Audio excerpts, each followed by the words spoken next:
Welcome back, WNST, Towson, Baltimore, and Baltimore Positive. We are positively post-Christmas, which means that, by the way, I had say it for me, then, Corambietis. Close. Curambiadas. Very good. Oh, okay. I had three of them left. I picked my wife up from the airport, and I was so excited about this panettone that I picked up down at the Oven Bird, which is shout out. Shout out, shout out. I'm going to gift them to everyone I know next year. You're getting one next year. That's how good it is. And I know you already Nice. have Greek desserts. You need some Italian desserts too. So I have three of them still here at the house. So I know it's after Christmas. And I know that, like, when the Ravens perform the way they have over the last month, Dennis, I need something to soothe me. You know what I mean? I need some wise eggnog. I need something to just drown my sorrows because this has been. Imagine how this would have felt in 2006.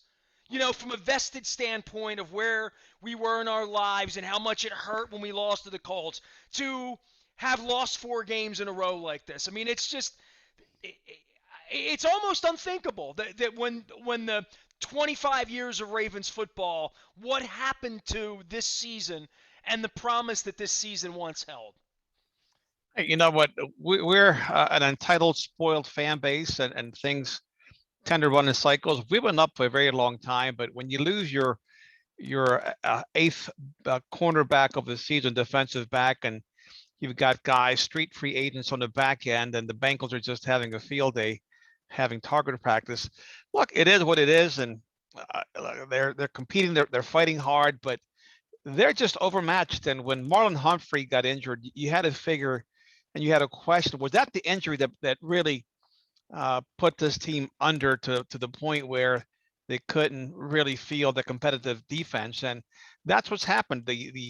The opening drive from the Bengals, they were able to, the defensive line of the Ravens was able to put some pressure on them. But aside from that, Nestor, I mean, there were very few highlights. And, you circle back, you see teams like the Steelers, they lost by 26 to the Kansas City Chiefs. We lose by 20 to the Bengals. And I think the fun part of it is it does set up a bit of a rivalry. You can bet that John Harbaugh was bristling at what happened to that Ravens team at the hand of the Bengals. Yeah, and I think the professional part of it stinging is one thing, Dennis, but I have a lot of observations Now, I about. saw him on Twitter, and you were right. You were spot on. I mean, about, hey, look, when you live by the sword, you die by the sword, right? When you run up the score on people, if they're in position to do the same thing to you. And I was surprised the Bengals didn't try to score another touchdown. I was actually surprised that they took a knee. For me, the revelation of all of it on Sunday, and this speaks to Harbaugh, and it speaks really to Eric DeCosta and George Kokinis and pro personnel.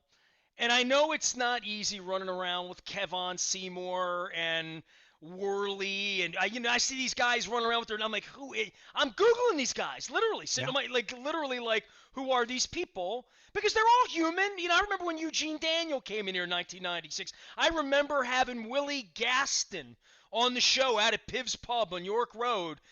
His family's commented on the YouTube because he got 5 minutes in the league, right? And this kid from Calvert Hall riding the bench, or maybe he could have handed the ball off in the fourth quarter to say he played in the game.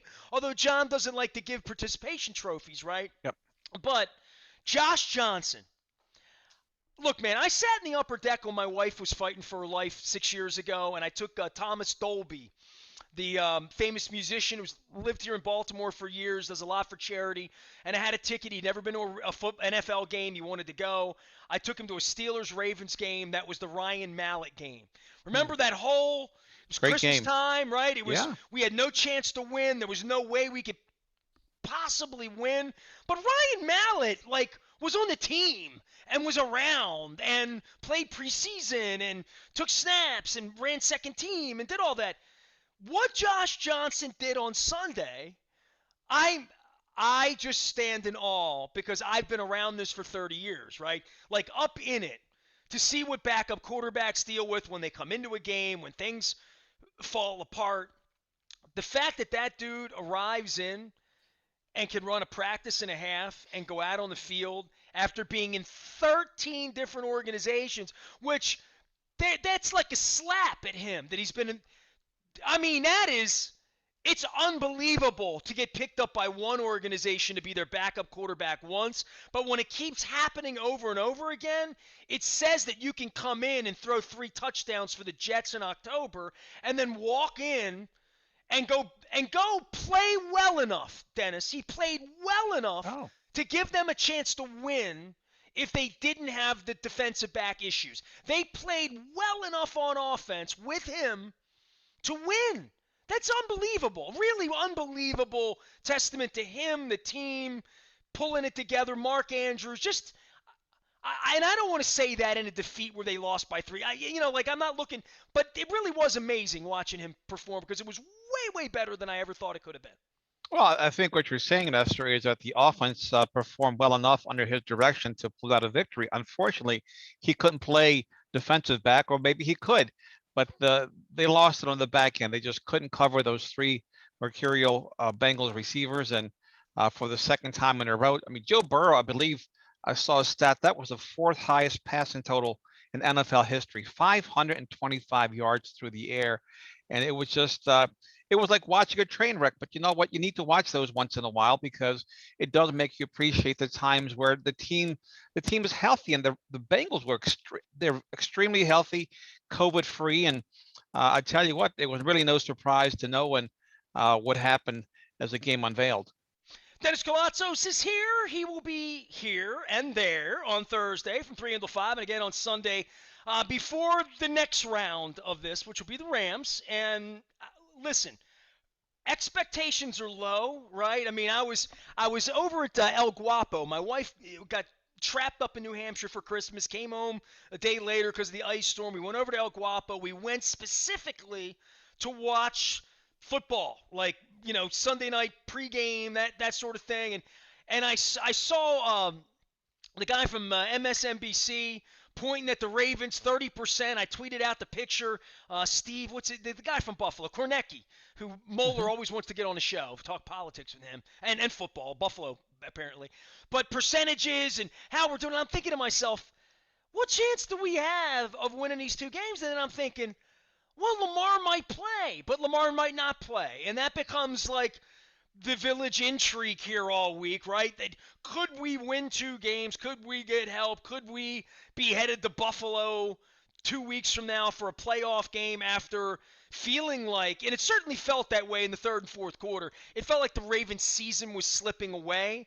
And every time I've said that to Luke here so far, Luke has admonished me and said, hey man, they could still get in. Stranger things have happened. Lamar comes back in place. And I'm like, who's playing in the secondary? He's like, well, Gentry could be coming back. And I'm like, that's how John's thinking. That's how Eric's thinking. I mean, I guess that's how Dennis is thinking. I Absolutely, guess. But I am. okay. So you think they can make the playoffs?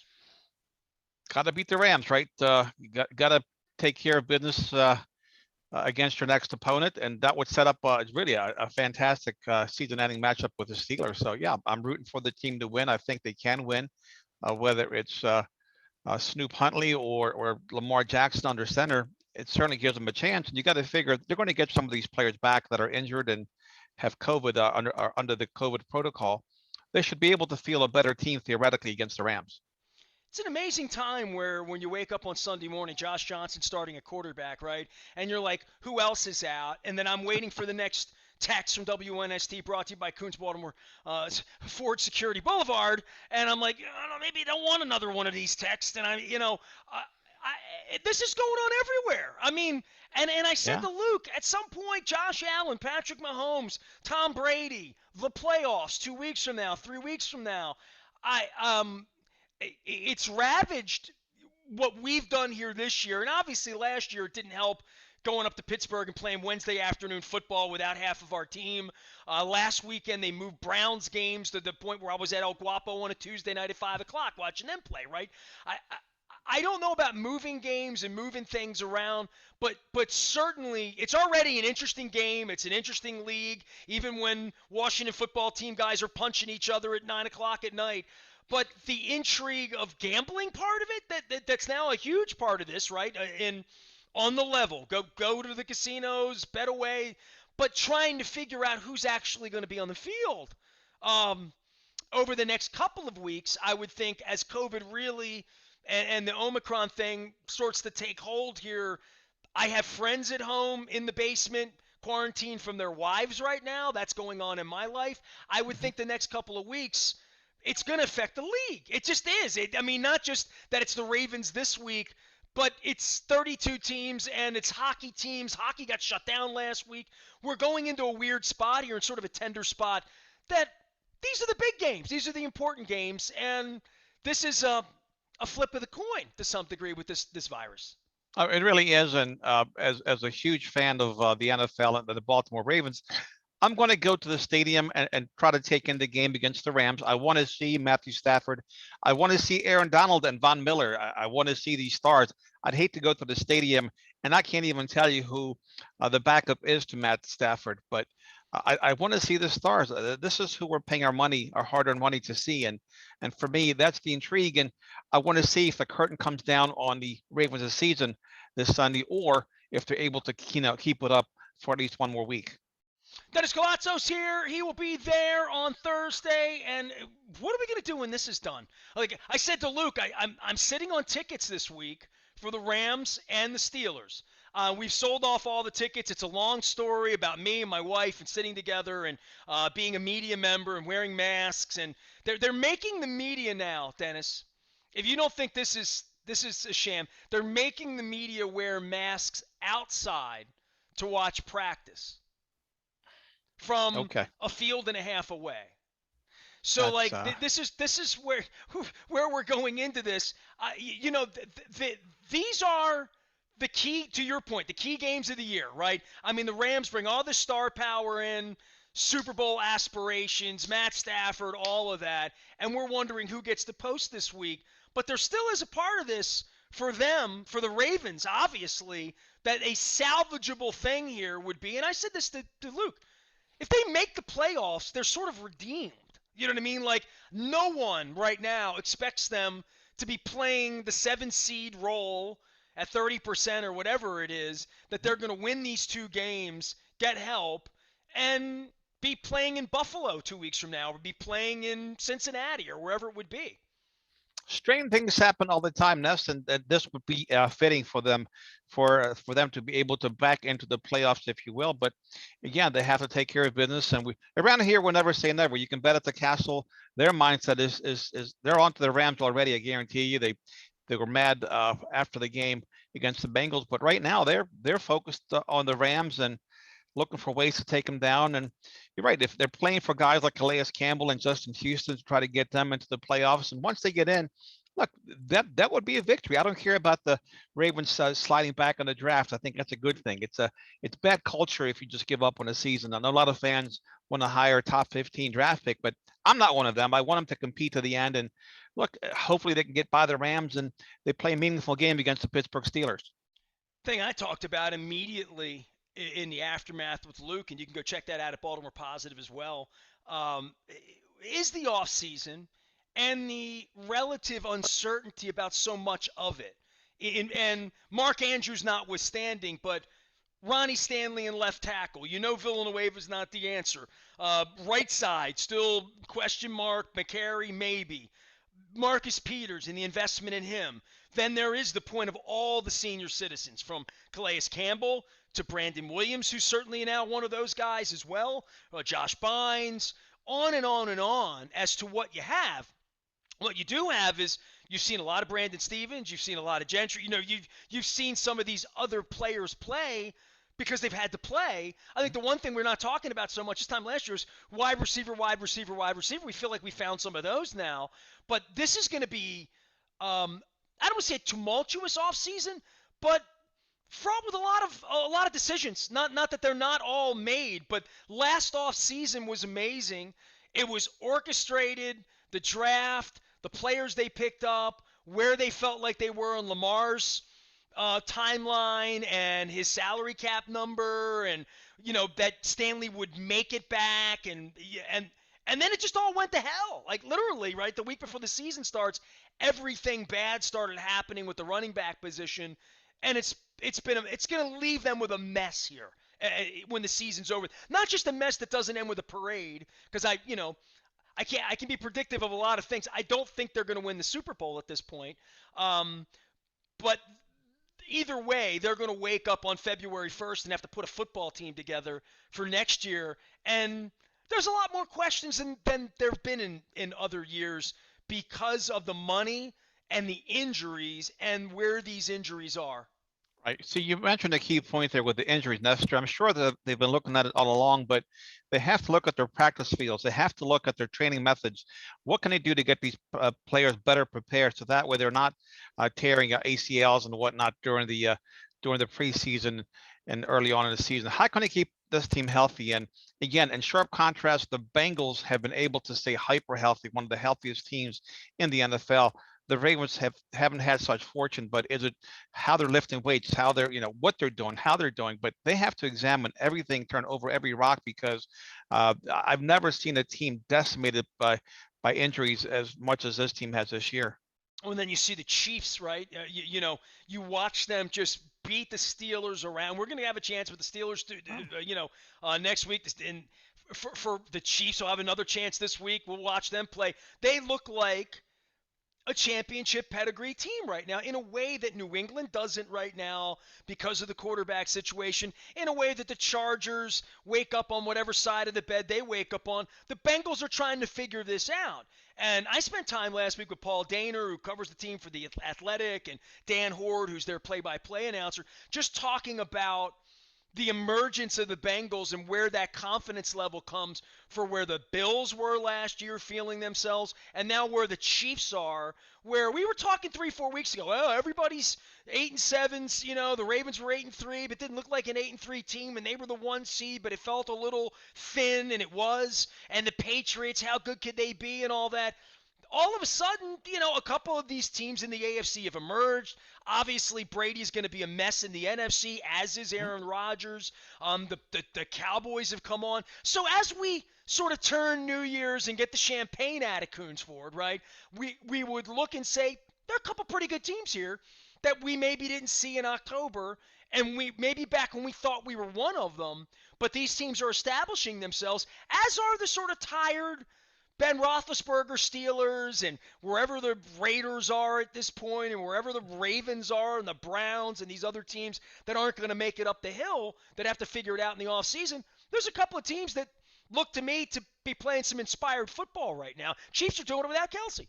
Well, they are, and look at the Indianapolis Colts. I mean, they've gone on a run here, and they can run the ball. They play great defense, and they're very gritty. And don't count out the Tennessee Titans either. Ness. I mean, if they get back Derrick Henry in particular in time for the playoffs, they're going to be a tough out. So the AFC is going to, it's still wide open, but to your point, there's some teams that are rising very, very fast as others are falling. And yeah, the Cowboys really, really put it to the Washington football team, and their defense is very good. They're been under the radar as they have so much star power on the other side of the ball, but it's going to be a fantastic playoff series. And let's just hope at this point that the Ravens can find a way in it because we want to watch them in the playoffs, even though they'll be underdogs. You will not be doomsday on Thursday on the show. You're going to be, because I'm coming on with you Thursday. And if I have to ramp up No, the positivity to end 2021. Look forward to 2020. Be my last segment of the year I'm doing with you. You want me to predict a Raven victory over the Rams this week? Is that what you want me to do? absolutely. I'm already there. Look, I don't think there's no optimistic person more than myself when it comes to these things or anything. To be frank with you, but my mindset is, look, they got to show up, and I'm hopefully get a few more pieces back. And this team's going to compete. There's no doubt about that. There's no dog in them. There's no quit in them. I'm proud of them. I'm proud to be a Ravens fan.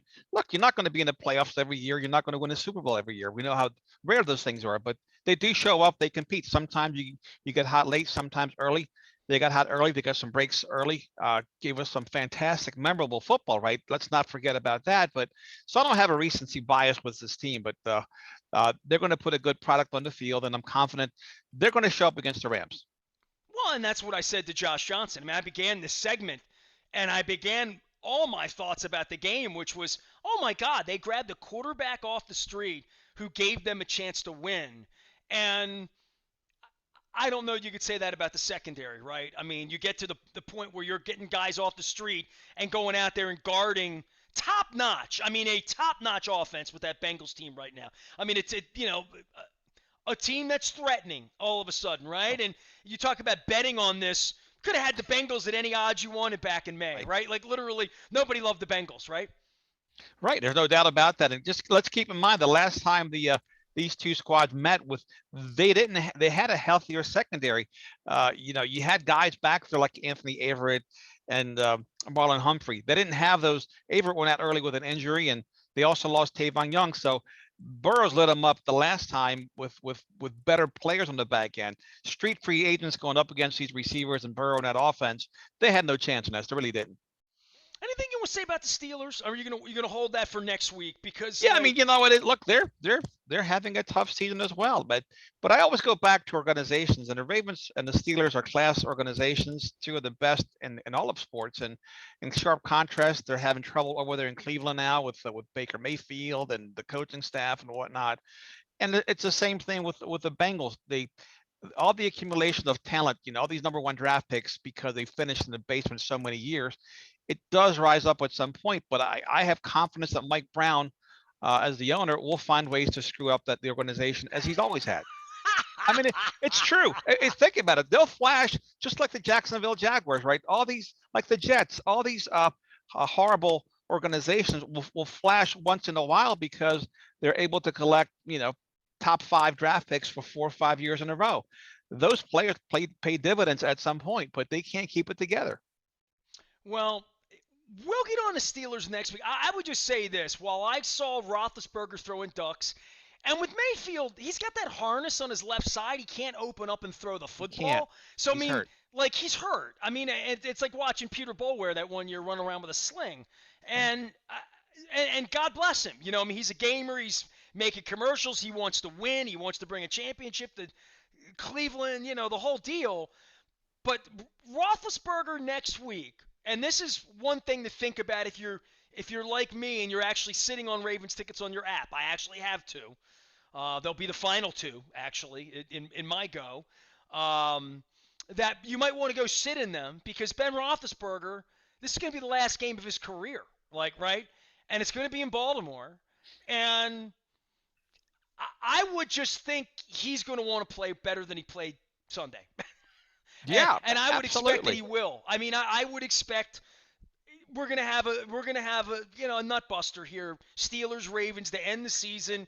Whether there's a sliver of a chance, and they're gonna move the time that because something's gonna be in dispute with 10% of the last wild card because it's the way they write these scripts in New York, Dennis. You know that. So there's just mark my words. This Roethlisberger Raven thing next week will have some impact, and I think in some ways it will be memorable because it's Roethlisberger's last game. Yeah, and why wouldn't you want to see that? Just for the same reason I went to watch Aaron Rodgers against the Ravens. He's 38 years old. Nothing's guaranteed. He gets hurt, unfortunately, something could happen. He may 38 never play feels again. young when you're watching Brady, though, right? Like you Yeah, watch Aaron Rodgers, you're like, he could do this for 5 more years at 40 he mil, can. right? Well, quick release. He doesn't get hit much. He can certainly do it. But it's a treat to watch these Hall of Fame quarterbacks and players play. And I remember I was there when Ben Roethlisberger, got inserted into the game when the Ravens defense knocked out Tommy Maddox, and he Touchdown, threw. Tommy.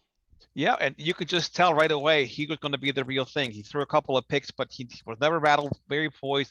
I think he threw for like 250 against us in the second half in a losing effort on their part. But I was there in Memorial Stadium in the bleachers when Ben Roethlisberger came into the game, and he never let the reins go after that point. He was always the starting quarterback of the Steelers from that point forward.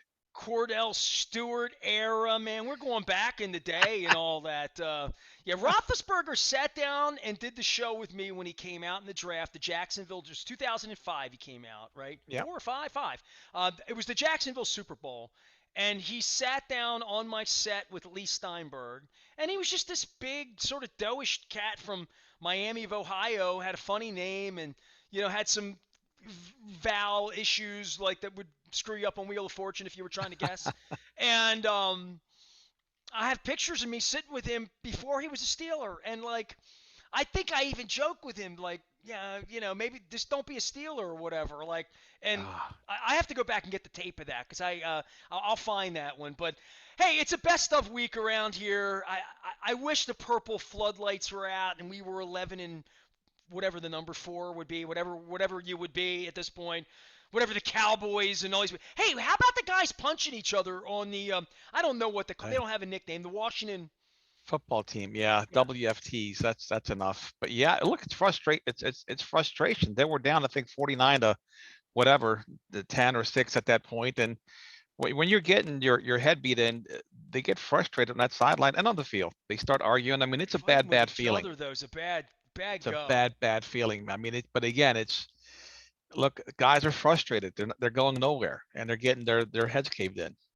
It's a very brutal physical sport. You know that it's and emotions spill over sometimes. Yeah, I've had my own emotions spill over. Tell me Dennis about it. Yeah, Koulatsos will have his emotions spill over Thursday from 3 until 5, and again on Sunday before the Ravens host the Los Angeles, don't call them St. Louis Rams. I know that's Dennis, tough. take care. You can find Dennis D. Koulatsos Show is a way to find him out on Twitter. Tell everybody about that. What's going end of the year? I mean, you got cars to sell this week, right? Got to do this by what? You got till midnight? No? Yes? Yeah, we have cars to sell this week and tax savings galore. People out there are listeners with small or medium-sized businesses. I think it's called section790.org. They can write off up to $1 million worth of automotive or equipment purchases every year, and so they should check with their accountant. But a lot of our customers take advantage of that loophole, tax loophole, to purchase vehicles for their companies this time of the year. And this is the busiest week for us for sure. It's the busiest week of the year, really. Busiest week of the year with I did gangbusters. see. I didn't know that. I always thought like you have a President's Day or This is Memorial it. Day. No, this is it. Okay. This is All our right. Super Well, Bowl. So yeah, this is everything's got to go, and people look to save money, and they can use the government tax funds to do so. It's a great time to come out and buy. I'm glad I asked then. I'm glad I asked. Hey, Me too. we'll see you on Thursday between 3 and 5. Happy New Year to you. I'll have Thank all you. positive observations, and I'm gonna figure out how we're gonna beat the. I'm gonna let John do that, but I will join you on Thursday and be upbeat about beating said. I mean, the Rams, they stole the team from St. Louis. Phooey on the Rams. There, There I'm you worked. go. I'm worked up. Dennis Koulatsos is over at Coons Ford. He will help sell you a car. Get over there and see him over at Security Boulevard and check him out on Thursday right here at WNST. I am Nestor. We are WNST AM 1570, Towson, Baltimore, celebrating the holidays and wishing you Happy New Year from BaltimorePositive.com.